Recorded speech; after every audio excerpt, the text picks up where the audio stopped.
Welcome to Black and White Builds 423, everyone. Today is a great but sad and depressing moment all at the same time. This Jeep's been with us the whole time that we have had the channel. But as you all know, if you follow the channel, my wife is pregnant. A big jacked up 6-inch lifted Jeep on 37s, a bumpy ride. I mean, it's not that bad, but compared to, your luxury SUVs and stuff, this is definitely a bumpy ride. But it's a Jeep Wrangler. It's made to go off-road, so the suspension's set up completely different.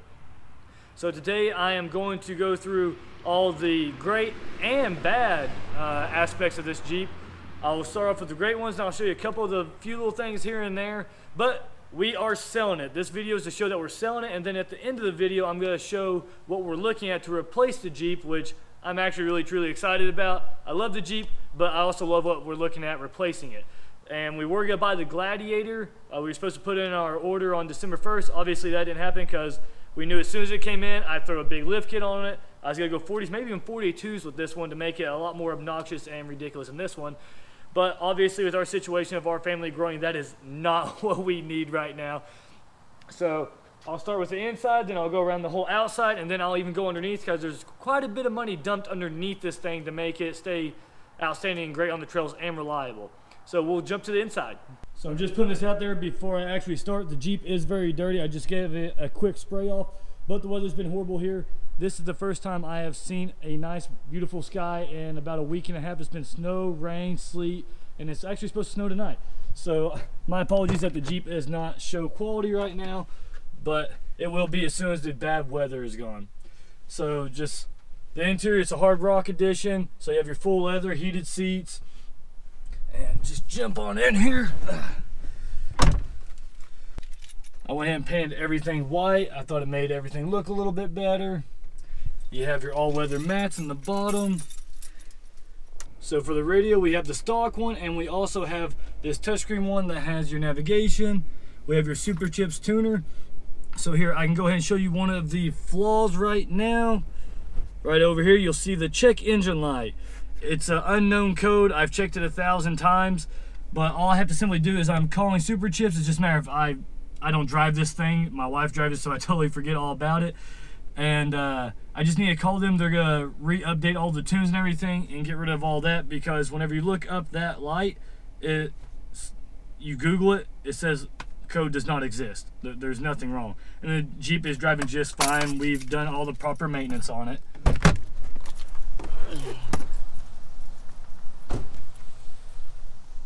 Just coming to the back hatch now. Has your built-in all-weather sub from the factory. This mat flips over to your rubber side. So, oh, and we have your spider web shade up there. Totally forgot about that. But Jeeps are pretty basic on the inside. Nothing exciting there at all. I mean, it's the top of the line, but the top of the line doesn't have all your little accessories and everything that all these newer vehicles have. So going to the outside, let me grab this real quick. Here we go, this little guy right here. So you have all your auxiliary lights up here, light bars, everything. Then you even have your rock lights, and it's all going to this right here. I know it's daytime, so it's hard to see, but there's that one for that wheel well. Then you've got them on all four corners. Then watch your eyes. There's your light bar and your pods in the front. And then number 3, boom, you have your rear ones as well.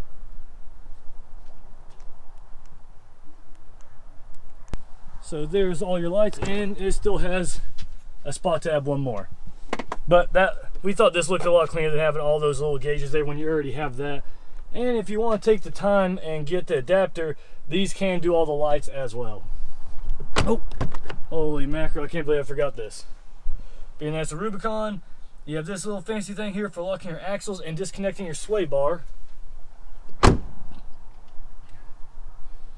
Fenders and back bumpers all Smitty built, which I will never buy again. They're outstanding product, just the customer service is absolutely horrible.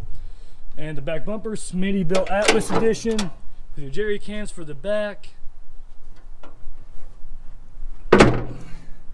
Holding your 37-inch tire. So there you have your 37 1250s on an 18-inch rim. They're Mayhem wheels. We put the wheels on when the Jeep was about 2 weeks old, give or take. put 35s on, and then we upgrade to 37s. Then XRC edition. I believe I hear a doggy looking at me. Yep, there's Scrappy. There he is. Oh, there's the little one. There she is. This is what I deal with on a daily basis whenever I'm out in the driveway. But anyway, so as you can tell, we have upgraded all of the suspension, had it all powder coated to match. Everything is white. See right there, yes, it is all dirty. I've got to get up underneath it for that, but I'm definitely waiting for better weather. So all that's powder coated. It's a 6-inch rough country lift.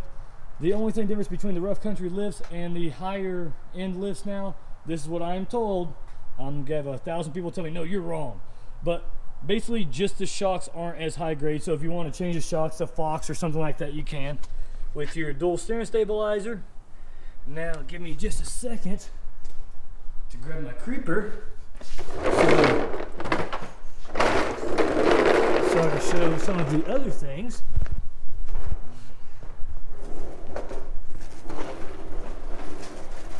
Let's see if I fit. I don't know if I'm gonna fit. Oh, drop the keys. I'm a big boy. I don't know if I'm gonna fit. Right, here we go.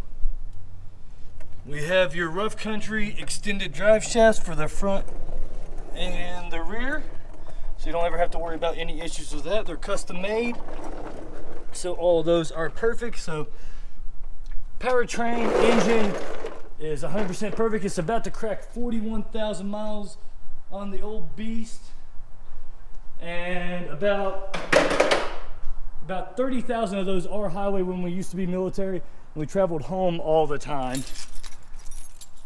And then the most complimented things on the whole Jeep, which were the cheapest, this is just an $80 wrap that we bought. All you had to do was take off the Jeep and then just literally stick it on that. That's all there is to that grill wrap. And then these headlights, they're like exotic car headlights or some, can't remember the company's name, but everyone's like, oh, we've never seen red ones before, that's so awesome. But yeah, that's it. So it's a very generic thing, and you know, we tinted the windows all to match all the way around. But you got your 6-inch lift, your 37s, the Jeep is ready to go. There's one other thing I would fix other than that check engine light, which I already told you, it's just a tuning thing. I just have to get the tuner updated. But all your steering components here, they're all nice, tight. Everything works out just fine. There's no issues because it does go off-road, but it's very rare that it goes off-road anymore at all. It used to go a decent amount, but anything crazy. But I would personally upgrade those if I were to keep it for a longer period of time. And now that I've given you a quick overview of our original vehicle on the channel that is going away after a 1.5 years of YouTubing, it is time to jump to the possibilities of what is replacing it. Here we go. Here's option number 1. Obviously we get it in white, but he just threw me some keys that was basically the same equivalence. Power steps, and it has your 3.5 EcoBoom, the panoramic sunroof or moonroof, whatever the technical term is for it. And right now with it raining, it makes you seem kind of like Jurassic Park in the first one there. All the same controls that we used to have on the old 2017 Platinum that I had. Even has your phone charger built in and all those cool things now. The cockpit area is really almost the exact same. It's changed a couple things, like you have your fold down seats now.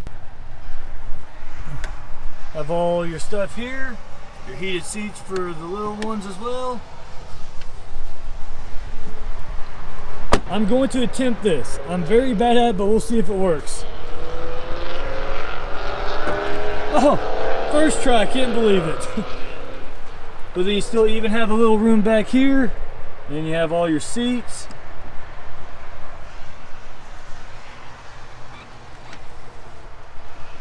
Which I was kind of afraid of that one's too far, so all push button, give you all of the extra room.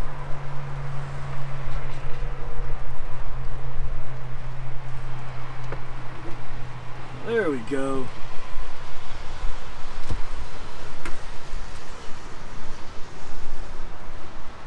And for whenever we don't have the kids, there is all the massive amount of cargo room.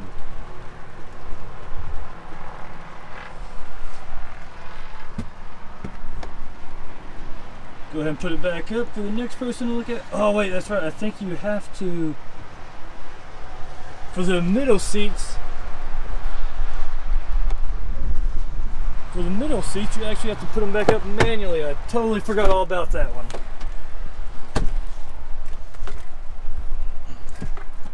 And when I went outside, I totally forgot to go ahead and show this. All the kids will care about, having their own little TVs like they have in our 2013 Platinum. So that right there, that's a check mark for the kids, and that's all they care about. Well, that's all our little one cares about at this current moment.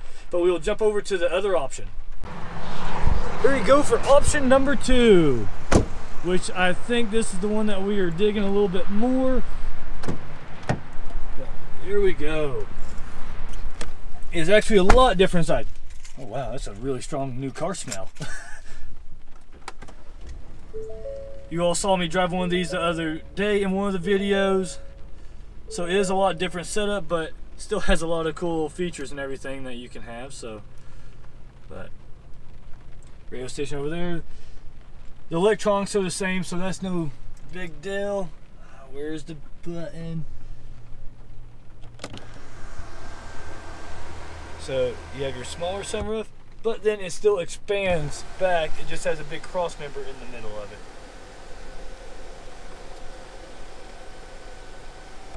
So you still have a massive sunroof, and we wouldn't be doing this color interior either. He just gave me keys to ones to be able to figure out what we were looking at, and basically for the video he just kind of hooked us up for this. Now on to the back.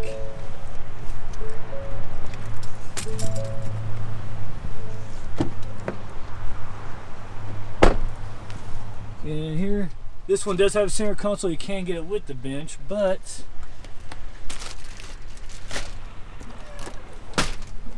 and you have your other seats back here, which someone else already has them folded down.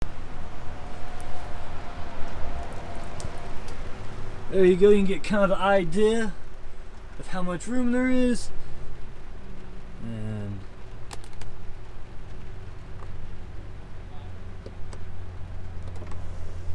oh, there we go. They're coming up from the back. Totally forgot that's how it happens.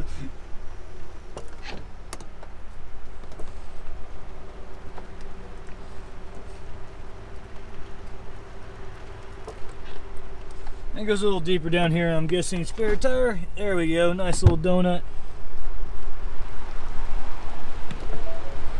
But that is the 2 ideas for right now. Which one you all think? An Expedition or an Exploder? We'd be getting the sport one, so it would have the 3.5 EcoBoost as well. But we're thinking better fuel mileage, and these are about $20,000 cheaper as well for now. And then maybe when the family gets a little bit bigger, then upgrade to maybe the Max over there.